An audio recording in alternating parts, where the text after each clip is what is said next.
নিশা কিচেনলৈ স্বাগতম। আশা কৰোঁ সকলোৱে ভালে আছে। আজি মোৰ ৰেচিপিটো হ'ল মুৰ্গী মাংস দি আৰু আলু দি এটা জোল। আৰু আলু আৰু মুৰ্গী মাংসৰ জোলটো কেনেদৰে বনাইছোঁ আজি আপোনালোকক দেখাই দিম। এই তৰকাৰীটো বনাই দেখাই দিম। চাওক কিমান ধুনীয়া হৈছে তৰকাৰীটো, আৰু আলুকেইটাও ধুনীয়াকৈ সিজিছে, আৰু কিমান ধুনীয়াকৈ ভালকৈ বনাইছোঁ তৰকাৰীটো। আৰু তৰকাৰীটো কেনেদৰে বনাইছোঁ আপোনালোকে মোৰ ভিডিঅ'টো চাব, আৰু চোৱাৰ আৰম্ভণিতে এটা লাইকো দিব আৰু এটা কমেণ্টো কৰিব। আৰু গোটেইখিনি তৰকাৰী মই বাটিটোত উঠাই লৈ আছোঁ। আলু দি মুৰ্গী মাংস তৰকাৰী বনাবৰ কাৰণে মই ইয়াতে 500 গ্ৰাম মুৰ্গী মাংস ল'লোঁ, আৰু মুৰ্গী মাংস ভালদৰে কাটি ধুই ল'লোঁ। আৰু এইফালে ল'লোঁ 200 গ্ৰাম আলু ল'লোঁ, আলু এনেদৰে বাকলি গুচাই ধুই ল'লোঁ। আৰু এইফালে এটা ডাঙৰ চাই পিঁয়াজ কাটি ল'লোঁ, পিঁয়াজটো অলপ ভালেই ডাঙৰ আছিলে। আৰু ইয়াতে এলাচি, দালচেনি আৰু লং ইয়াতে থেতেলি ল'লোঁ এনেদৰে এটা চিজনীত। আৰু ইয়াতে এটা নহৰু আৰু এক টুকুৰা আদা এনেদৰে গ্ৰেট কৰি ল'লোঁ। এইফালে মই গেছত এটা কেৰাহী বহাইছোঁ, আৰু কেৰাহীত দি আছোঁ সৰিয়হৰ তেল। তেলত দি আছোঁ এটা তেজপাত 2 টুকুৰা কৰি। এতিয়া দি আছোঁ তেলত আৰু চিকেন আৰু আলু একেলগে দি আছোঁ। এতিয়া আলু আৰু মুৰ্গী মাংসখিনি এনেদৰে তেলত অলপ ভাজি ল'ম, অলপ লৰাই দি আছোঁ।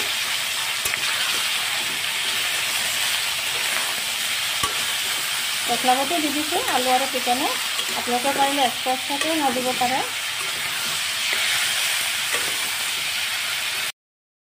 ইয়াতে দি আছোঁ অলপখিনি হালধি গুড়ি আৰু অলপ জলকীয়া গুড়ি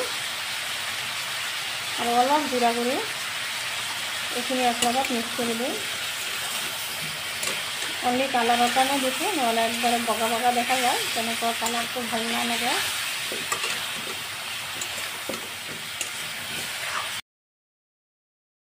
এতিয়া দি আছোঁ অলপখিনি নিমখ দি দিলোঁ, আধা চামুচমান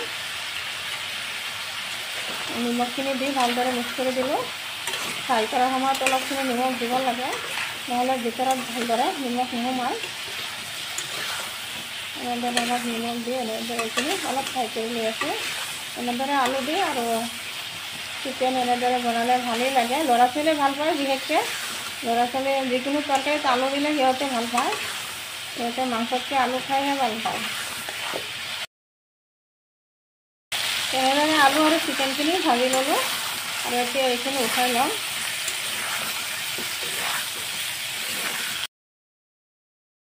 এতিয়া চামুচেৰে গোটেইখিনি উঠাই দি আছোঁ।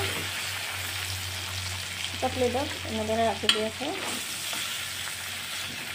তেলখিনি নুঠাওঁ, তেলখিনি কেৰাহীতে থাকিব।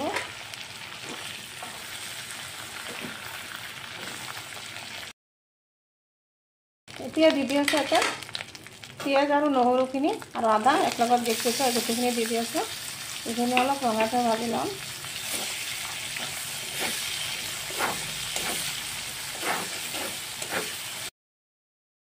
পিঁয়াজখিনি ভজা হৈ গ'ল, আৰু এতিয়া দি আছোঁ ইয়াতে 1 চামুচ হালধি গুড়ি, 1 চামুচ জলকীয়া গুড়ি, দি দিলোঁ 1 চামুচ জিৰা গুড়ি, আৰু ইয়াতে দি আছোঁ অলপখিনি পানী। এতিয়া মছলাটো আৰু অলপ ভালদৰে এনেদৰে ভাজি ল'ম। মছলাটো কিমান ধুনীয়া হৈছে, আৰু কিমান ধুনীয়াকৈ মছলাৰ পৰা এনেদৰে তেল এৰি আছে। আৰু এতিয়া দি দিম এতিয়া আলু আৰু চিকেনখিনি গোটেইখিনি দি দিলোঁ। এতিয়া মছলাৰ লগত ভালদৰে আৰু অলপ টাইম এনেদৰে ভাজি ল'ম। এক লগত মিক্স কৰি দি আছোঁ মছলাখিনি ভালদৰে।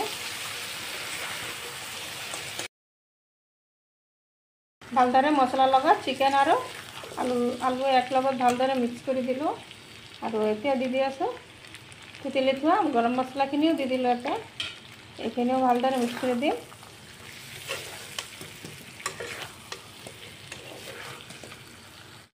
এতিয়া দি আছে ইয়াতে গৰম পানী আগতেই কৰি থৈছিলোঁ। অলপ পানী বেছিকৈ দিলোঁ, যিহেতু এইটো আলু দিছোঁ অলপ জোল জোলকৈ ৰাখিম।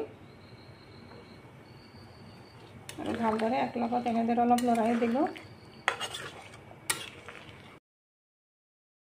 এইটো ধুনীয়াকৈ উতলিছে, আৰু এতিয়া 10 মিনিটৰ কাৰণে ঢাকি ৰাখি দিলোঁ আহিলোঁ 10 মিনিট পিছত তৰকাৰীটো কিমান ধুনীয়া হৈছে দেখি যেন লোভনীয় লাগিছে চব আৰু লগতে আলু দিছোঁ কাৰণে তৰকাৰীটো ভাল দেখা যায় আৰু এতিয়া তৰকাৰীটো নমাই দিম নিশ্চয় মোৰ ৰেচিপিটো ভাল লাগিছে যদি ভাল লাগে লাইক শ্বেয়াৰ কমেণ্ট কৰিব প্লিজ এটা সাবস্ক্ৰাইব কৰি কাষত থকা বেল আইকনটো প্ৰেছ কৰি দিব আজি মোৰ ৰেচিপি এইখিনি আকৌ আশা আছে কাইলৈ আৰু এটা নতুন ভিডিঅ লৈ আহিম থেংক ইউ